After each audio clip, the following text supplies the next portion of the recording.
radio news. He's been on CNN, Fox, and a number of other outlets. He's inspired a lot of writing and a lot of op-eds and so forth. And his website is Truth Jihad Radio. He's also a prolific author with many books concerning the Charlie Hebdo and false flags and so forth. Let's welcome, please, Dr. Kevin Barrett.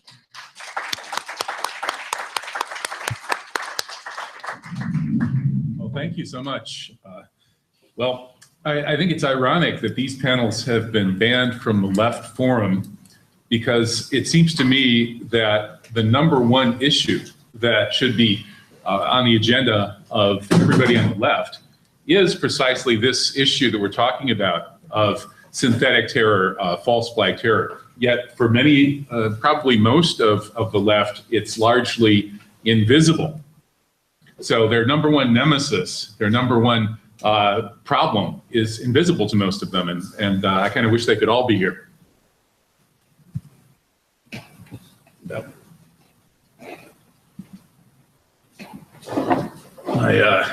My presenter view on my laptop isn't working, so I need to figure out how to, there we go. Okay, so invisible is maybe not the right word, because you can only, that implies that there's no willful failure to see. But I think there is a certain willful failure to see on the part of many of the people on the left, including those who censored these panels. So I'm going to start by deconstructing the notion of the war on terror. This is something I did in my book, Questioning the War on Terror, which I have a few copies of out at the table. First and most obviously, how can you wage war against an abstract noun? Terror or terrorism just means purposely targeting civilians. It's a military tactic. But how can you wage war against a military tactic? And this terrorism is presented to us as the thing that we must fear more than anything else. And September 11th, it's been the bogeyman consistently in the mainstream media and political discourse. And yet, terrorism is a tiny, tiny statistical threat, way below lightning strikes and bathtub drownings. And what little terrorism there is, you'd have to be a paranoid lunatic to even be the least bit concerned about it here in the United States. But what terrorism that does exist, the vast majority of it is committed by non-Muslim groups, not by Islamic extremists or even attributed falsely to Islamic extremist groups. We see here pie charts for the United States FBI statistics at this point, where Islamic extremists were committing 6% of the terror attacks. Jewish extremists were committing 7%. We never hear about that. And then the Hispanics and leftists and so on are committing more terror events than Muslims are. Yet somehow the media coverage of this is radically skewed, to say the least. And over in Europe, it's even worse. I can't see my slide in front of me, but if memory serves, the percentage of attacks in Europe even attributed to radical Muslims is vanishingly small, much smaller even than in the US. And as far as who supports terrorism, we're told that this is basically a Muslim problem. Well, if you look at the polls, it doesn't look that way. The MENA region, Middle East and North Africa, shows the highest percentage of people who say that attacking civilians is never justified. In other words, terrorism, which is attacking civilians, is never justified. And other polls that have looked at Muslim populations and non-Muslim populations in the US, in the West, and elsewhere have consistently found that much higher percentages of Muslims say that attacking civilians is never justified than non-Muslims of all kinds. It's, as I recall, it's 25 to 30 points difference. Massive, massive difference. By far the most anti-terror population in the world is Muslims. Why is that? Well, because in Muslim doctrine, targeting civilians, targeting olive trees, targeting agricultural lands, targeting the infrastructure, all of that is absolutely haram or banned by God. And that's the single biggest reason for this strong commitment to being against terrorism among Muslim populations. But there is a problem in today's without targeting civilians. And even if you tried not to target them, you still would, but nobody even tries not to, really, since the American Civil War, which included massacres of civilians and a massive destruction of civilian property and infrastructure, especially Sherman's notorious march through Georgia. Ever since then, war has become more and more focused on targeting civilian populations. If we look at the war casualties from World War I, World War II, and most recent wars, it's the percentage of civilian casualties has gone up, up, up. And if we look at who's actually being killed by the war on terror, we have here that red, tiny red line. That's the people that were killed on 9/11. And we have vastly larger groups of people being killed, whether it's US casualties in Iraq and Afghanistan. Civilian casualties in Afghanistan is the much larger blue part of the pie. And then the civilian casualties in Iraq is virtually the entire total. So that's what's really going on in this war of terror. Dr. Gideon Palya is a Jewish Australian physician who's an expert on these, he calls it avoidable mortality, but it's basically people that are being murdered by decision makers, one way or another, whether directly through bombs and drones and things like that, destruction of infrastructure, or more indirectly with people dying, for instance, that 500,000 children in Iraq that we were told was actually a perfectly good thing by Madeleine Albright, killed primarily by the destruction of sewerage infrastructure, the deprivation of medicine, and things like that. So according to Gideon Palya, these numbers are horrific. 32 million Muslims have been killed in the war of terror following 9/11 as a direct result of 9/11. 5 million directly through military violence, and virtually that whole total is civilian. So this is all terrorism committed by your tax dollars. And then another 27 million indirectly. And about 60 Americans, not 60,000 or 60 million, but 60 Americans have been killed since 9/11 in acts of domestic terrorism here in the US. So this is the reality that I'm showing you here through statistics is quite different from the impression that we get through our news coverage. It's actually downright Orwellian, the contradiction between reality and the media illusion, the illusion that we're being fed by all of our gatekeepers and politicians, including the gatekeepers right here at the Left Forum.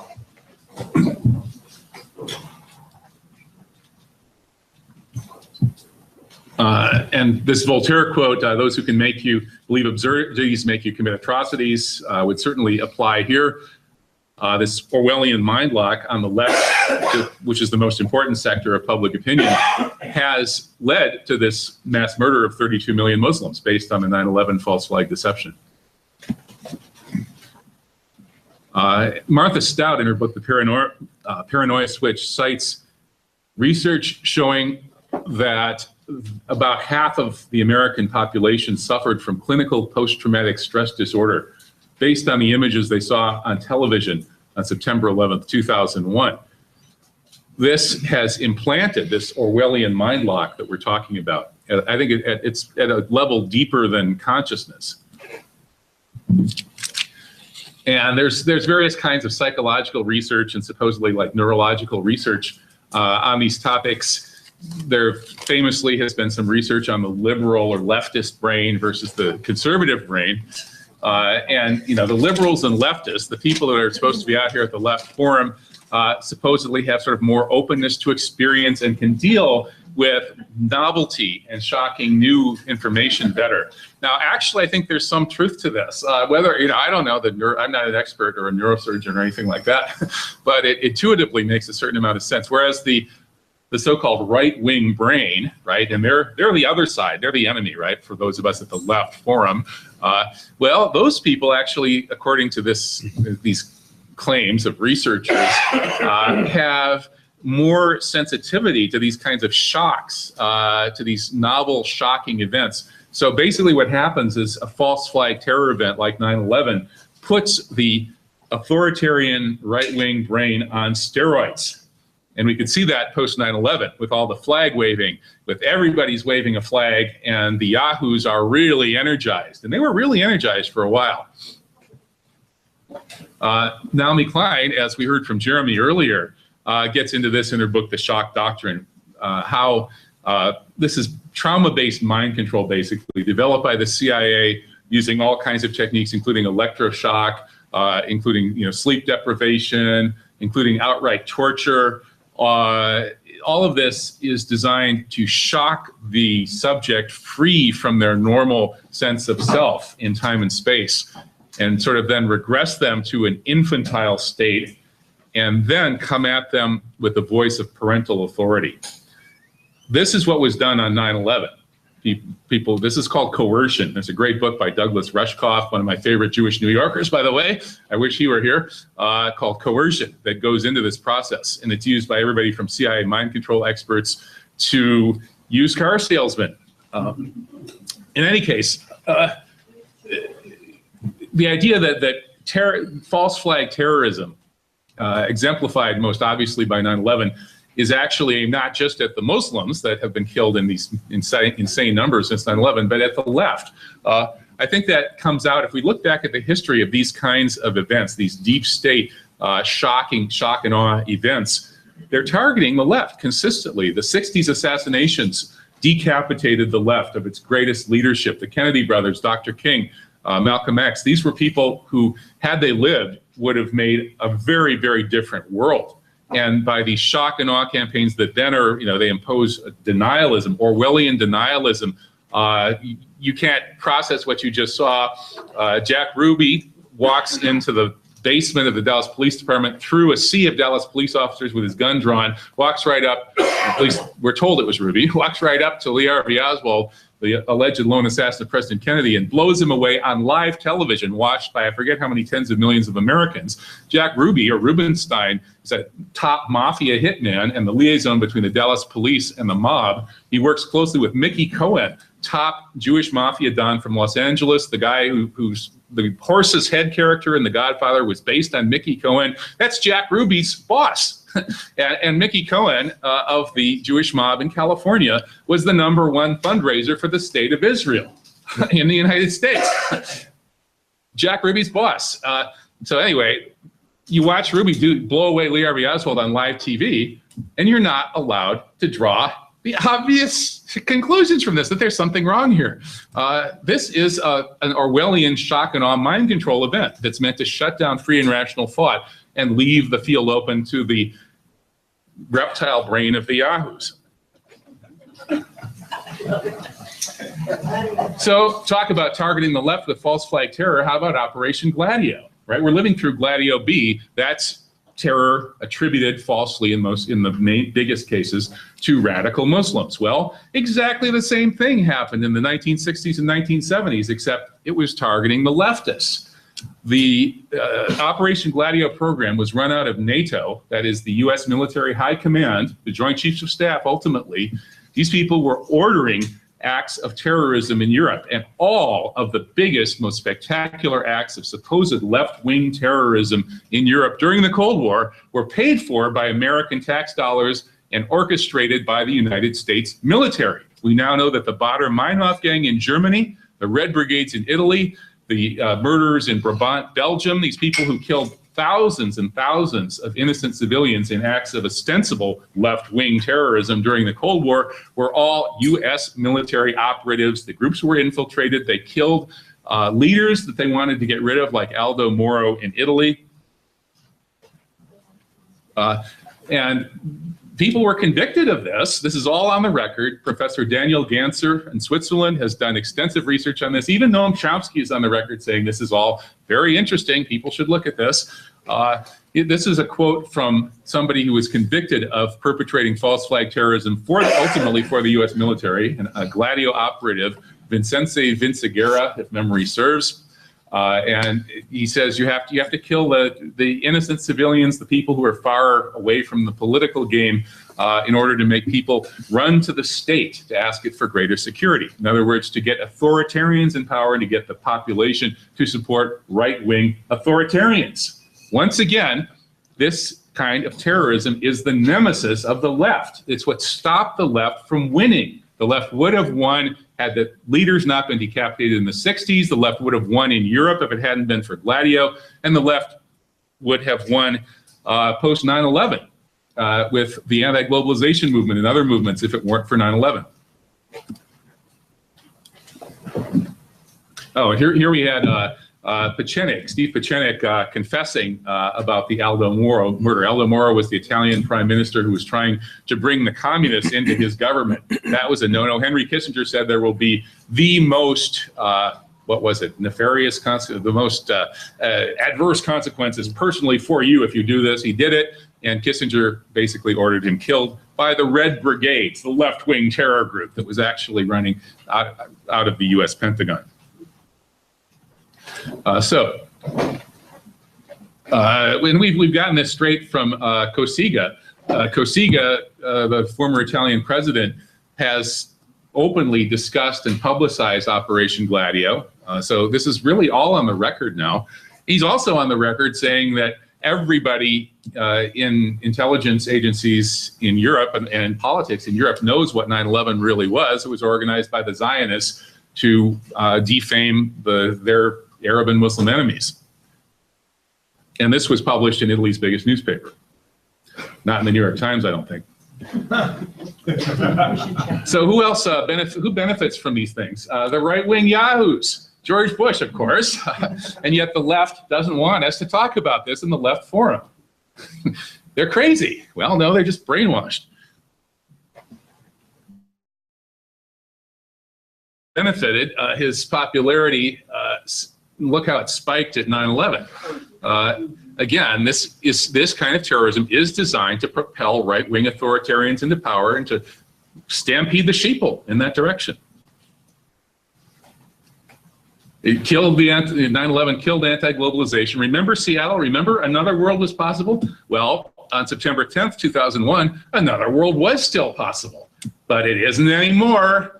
Because people like the gatekeepers here at the Left Forum, Marcus Grach or Grach or rhymes with crotch, however you pronounce that guy's name, people like him are killing the left. They're perfectly happy to live in this world in which another world isn't possible because of the big lie of 9/11 that has shut down rational thought and put the reptile, authoritarian, right-wing brain on steroids. And who else is profited from 9/11 politically? Well, it's not just George Bush. Trump is the 9/11 president. There would be no possibility of a Trump presidency without this massive Islamophobia that Trump rode right on into the White House.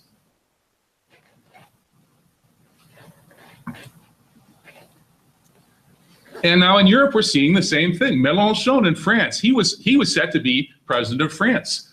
He would have made the runoff against Le Pen, and he would have beat Le Pen by just as big a margin as Macron did, if it hadn't been for the false flag terror scare right before the French election. And naturally, that stampedes people towards the harder on terror candidates. And who would that be? That would be these people like Macron, the middle of the road, bankster, figurehead, whatever, and Marine Le Pen, the right-wing, xenophobic, anti-immigrant, anti-Muslim candidate. So we just lost a terrific left-wing president of France because of Gladio B, operating undoubtedly out of the Pentagon with the major assistance out of Israel. They just stole the presidency of France from the left. And Marcus Grach won't let us say this in the left forum.